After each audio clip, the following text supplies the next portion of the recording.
Salam dostlar, hər vaxtınız xeyir olsun. Biz Həzrət Əli əleyhissalamın qısa kəlamları haqqında danışırdıq.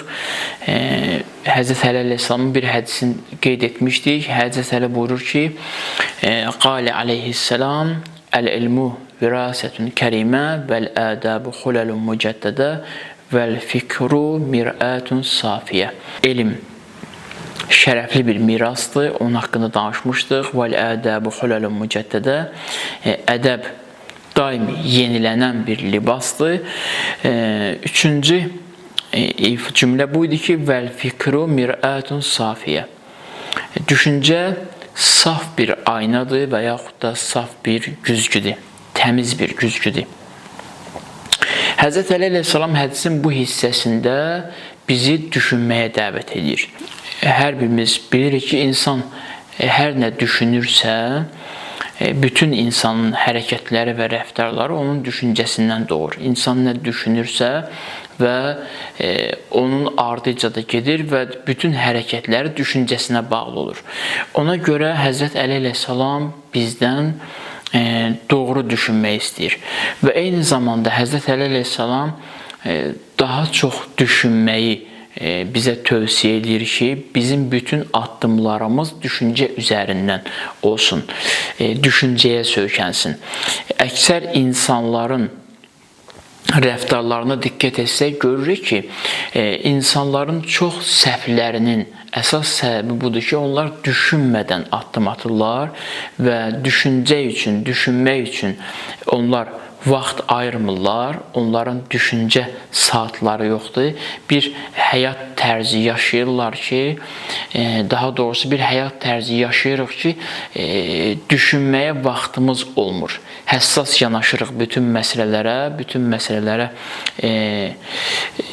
düşüncəsiz yanaşırıq, düşünmədən addım atırıq və nəticə etibarilə bizim hərəkətlərimiz, bizim addımlarımız səhv olur və bəzən görürsən o səhvdən sonra vicdan əzabı çəkirik, peşman oluruq ki, niyə görə biz bu addımı atdıq?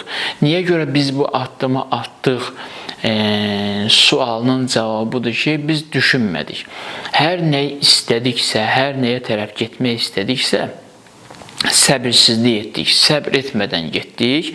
O səbəbdən də düşünmədən bir addım atdıq. Səbirsizliyimizin nəticəsində biz böyük peşmançılıqla qarşı-qarşıya qaldıq. Diqqət eləsək Quran-ı Kərimin ayələrinə, Allah Mütəal özü belə Quran-ı Kərimdə bizə nəyisə tövsiyə edirsə, o məsələlər ki, insan ağlı o məsələləri analiz edə bilər, o məsələləri insan ağlı təhəll edə bilər. Allah nəyi bizim üçün misal çəkirsə, nəyi bizə tövsiyə edirsə, ondan sonra buyurur ki, niyə düşünmürlər? Quran-ı Kərimdə çoxdur belə ayələr.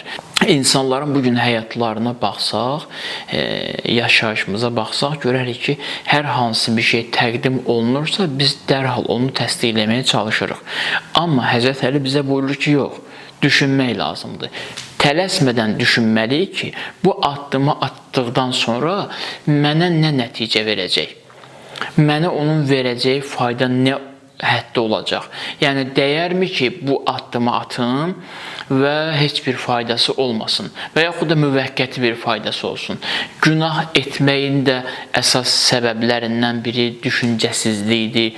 İctimai məsələlərdə düzgün mövqe sərgiləməməyin əsas səbəblərindən biri düşünmədən addım atmaqdır və yaxud da hər hansı bir insanın emosional hisslərinə, emosiyasına toxunursa, insan dərhal addım atır. Amma Həzrət Əli bizə də yox. Düşüncə aynasına baxın. Düşüncə bir güzgüdür, bir pak, saf aynadır ki, o aynaya baxmadan insan addım atarsa, mütləq səhv addım atacaq. Hətta namaz da qılsa səhv eləyəcək, oruc da tutsa səhv eləyəcək. Günah da eləsə səhv eləyəcək. Ona görə Həzrət Əli əleyhissalam bir hədisində buyurur ki, iki dəstə mənim belimi qırdı. O iki dəstədən biri də buyurur ki, cahil abidilərdir. Onlar ibadət edirdilər, amma düşüncəsiz ibadət edirdilər. İbadətləri onlara nə verə biləcək, ibadəti niyə etməlidirlər, ibadəti nə üçün həyata keçirməlidirlər, ondan xəbərləri yox idi. Ona görə də Həzrət Əli əleyhissalam bizim düşüncələrimiz düşüncələrimizi saflaşdırmaq istəyir və bizi düşünməyə dəvət eləyir. Ən mühüm məsələ budur. Peyğəmbər zamanında olurdu. Peyğəmbər zamanında bir iş görəcəkdi Peyğəmbər. Sahabələri ətrafına toplayırdı, onlarla məsləhətləşirdi. Niyə görə məsləhətləşirdi? Onları düşündürsün. Peyğəmbər görəcəyi işin necə olacağını daha dəqiq bilirdi. Amma Peyğəmbər sahabələri düşündürmək istəyirdi. Peyğəmbər istəmirdi ki, onların düşünən ağlı mən olum, onların düşünən beyni mən olum, onlar heç nə düşünməsinlər. O səbəbdən də Peyğəmbər ətrafında olanları düşündürürdü. Böyük ariflərdən biri, Allah rəhmət eləsin, o belə bir cümlə buyurur. Buyurur ki, mənə o ustadı təqdim eləyin ki, o müəllimi təqdim eləyin ki, o mənim əvəzimə düşünməsin, məni düşündürsün. Ən əsas məsələ insanın özünü düşündürməkdir.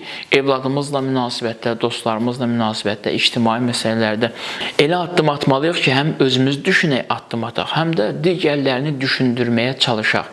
Bəzən biz digərlərini düşündürməyə çalışmadan özümüzün qənaətə gəldiyimiz nəticələri onlardan gözləyirik, onlardan tələb edirik ki, həyata keçirin mütləq bu nəticəni. Amma o düşünməyib o səbəbdən də mənim aldığım nəticəni heç nəticə ilə hərəkət edə bilmir. Nəticədə ona ziyan dəyir və ziyan dəyir, o bilmir bu ziyan niyə elədi.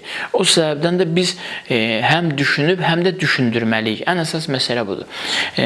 İmam Sadiq əleyhissalamın belə bir hədisi var, ibadət haqqında buyurur. Buyurur ki, 2 rükət düşüncə ilə, düşünərək, təfəkkürlə qılınan namaz 70 rükət düşüncəsiz qılınan namazdan üstündür. Buradan belə başa düşülür ki, düşüncəsiz namaz qılan belə bilmir namazı kim üçün qılır. Anlaya bilmir namazı, namaz halında kimin qarşısındadır. Quran-ı Kərimdə içki haqqında, şərab haqqında ayə var. 3-cü ayə, 3 ayə nazil olur. Bilirsiniz, şərab haqqında 3-cü ayə belədir. Buyurur ki, məst halda la taqrabus salata və entum sukara. Məst halda namaza dayanmayın. Namaza məst halda dayanmayın. Yəni içkili halda namaza dayanmayın. Ardıca buyurur ki, nə dediyinizin fərqində olmayacaqsınız. Belə olsa nə dediyinizin fərqində olmayacaqsınız. Düşünə bilməyəcəksiniz. Çünki o məslik sizin düşüncə sisteminizə zərbə vurur. Düşünə bilmədiyiniz üçün, düşünə bilməyəcəyiniz üçün bu halda namaza dayanmayın. Ayənin zahiri mənası budur ki, bəli, içkili halda namaza dayanmayın. Çünki İslamın əvvəlləri idi, Peyğəmbər yol göstərdi, Peyğəmbər müəyyən adətləşmiş artıq haramları uzaqlaşdırırdı cəmiyyətdən, bacardığı qədər Peyğəmbər mərhələ-mərhələ bu işi görürdü. Amma indiki zamanda bu ayəni bir növdə təfsir edirlər və buyururlar ki, Quran-ı Kərimin ayəsi də elə belədir. Bir növdə izah verirlər bu ayət, deyirlər ki, müfəssirlər, bu həm də mənəvi məslikdən söhbət gedir. İmam Səccad buyurur ki, ilahi ömrüm cavanlıq məsliyi ilə heç oldu getdi. Deməli, insanın bir halı olur ki, insan nəyəsə bağlıdırsa, nəyəsə bağlanıbsa, o məst olur. Həqiqətləri görə bilmir, düşünə bilmir. Misal olaraq, yersiz sevgi, bir qız bir oğlanı sevirsə, bunlar yersiz bağlantı yaranıbsa bunların arasında, onlar bir-birlərinin eyblərinə belə kör olurlar. Peyğəmbər buyurur ki, sevənin mənfi sevgidən söhbət gedir təbii ki. Sevənin eyblərinə kör olar. Bəzən bir-birlərini bu həddə sevirlər. Nəticə etibarilə bu yersiz sevgi bir-birlərinə olan eyblərini kör eləyir, bir-birlərində olan eybləri kör eləyir, görə bilmirlər eybləri və nəticədə bu sevgi şiddəti azalandan sonra bunlar bir-birləri ilə düşmən olurlar və düşmənə çevrilirlər. İnsanın bir halı olur ki, insan orada nəyəsə bağlı olur və nə üçünsə həvəslə qaçır, düşünmədən, onun nəticəsinin nə olacağını anlamadan nə üçünsə qaçır və nəticə etibarilə böyük bir ziyana düşür.